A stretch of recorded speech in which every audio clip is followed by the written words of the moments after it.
प्रिय बच्चों, good morning. हमने कल पढ़ा था पार्ट 1 संसाधन, उसका आगे से हम पढ़ेंगे। तो कल हमने पढ़े थे संसाधन के प्रकार। संसाधन 3 प्रकार के होते हैं, तो उसमें से हमने एक प्रकार कल पढ़ा था प्राकृतिक संसाधन। प्राकृतिक संसाधन हमने पढ़ा था। प्राकृतिक संसाधन किसे कहते हैं? जो संसाधन प्रकृति से प्राप्त होते हैं और अधिक संशोधन के बिना ही उपयोग में लाए जाते हैं, वे प्राकृतिक संसाधन कहलाते हैं। जैसे वायु, पानी, मृदा और खनिज। ये हमने प्राकृतिक संसाधन तक कल पढ़ा था। अब आज से हम दूसरा संसाधन का प्रकार पढ़ेंगे, मानव निर्मित संसाधन। मानव के द्वारा निर्माण किया जाता है वो संसाधन है हमारे।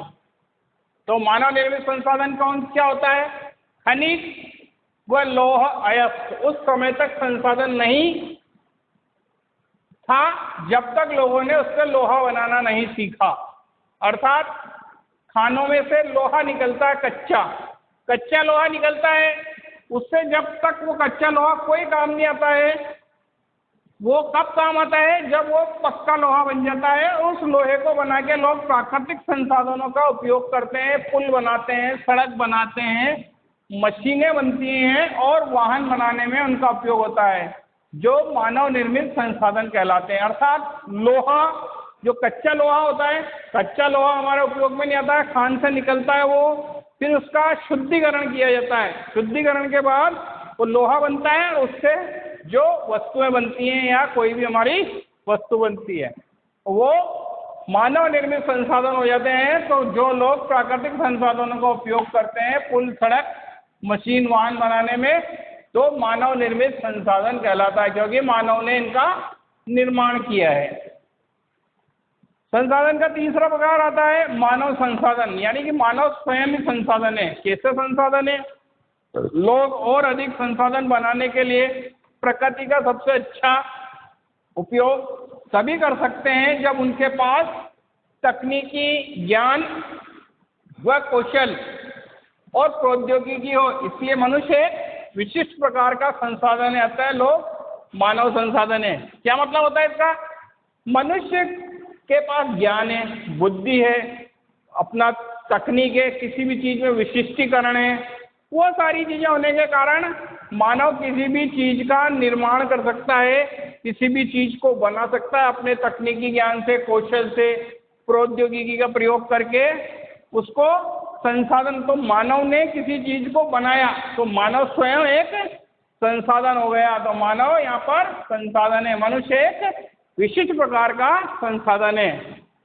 अब ये संसाधन है हमारे यहाँ बहुत सारे।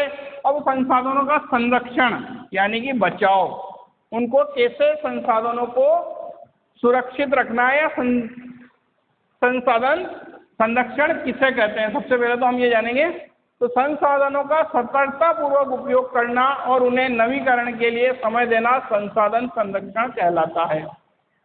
संसाधन संरक्षण, संसाधनों का सतर्कतापूर्वक उपयोग करना और उन्हें नवीकरण के लिए समय देना, यानी कि उनका हम सतर्कतापूर्वक, यानी कि उनको हम कहीं जितना हमें उपयोग में लेना है उतना ही हम उपयोग में लें। बिना वजह उसका यदि उपयोग नहीं है तो हम उसको, हमें जिस प्रकार हम कमरे में हैं, लाइट जल रही है, पंखा चल रहा है, यदि उसका उपयोग है तो चला है। जैसे हम कमरे से बाहर जाएं, लाइट बंद करके जाएं, पंखा बंद करके जाएं, तो उससे हमें सतर्कतापूर्वक उपयोग करना कहते हैं।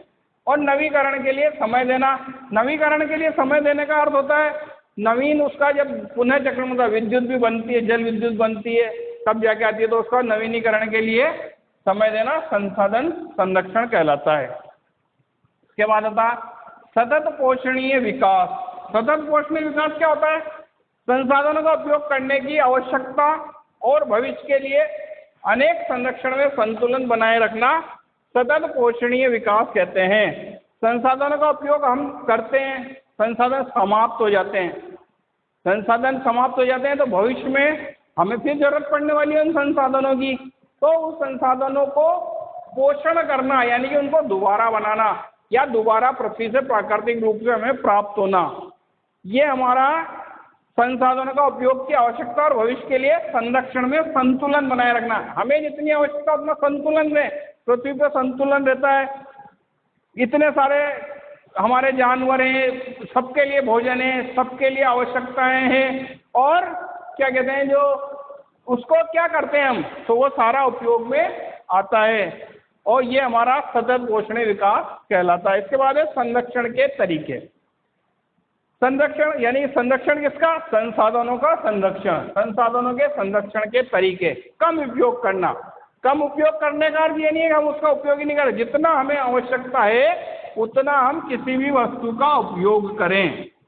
दूसरा है पुनः चक्रण व पुनः उपयोग।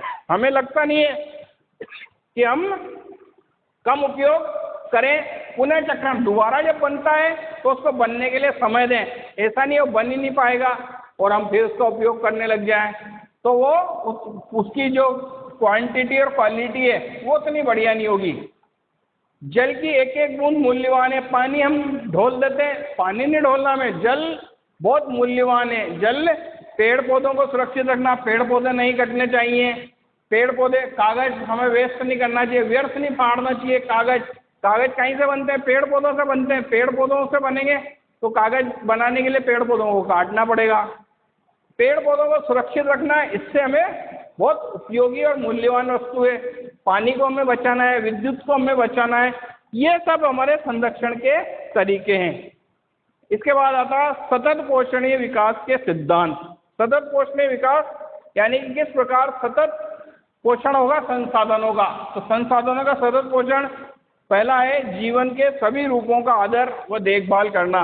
जीवन के सभी रूप, जीवन के जो रूप है हमारे, वही पूरे मनुष्य, जीव जंतु जानवर, सारे जीवों के जो रूप हैं उन सबका आदर व देखभाल करना चाहिए। सभी पक्षी किसी न किसी रूप में हमारे काम आते हैं, वो हमारा सहयोग करते हैं, कोई भी पशु, इस प्रकार उनकी हमें देखभाल करनी चाहिए। दूसरा है मानव जीवन की गुणवत्ता को बढ़ाना।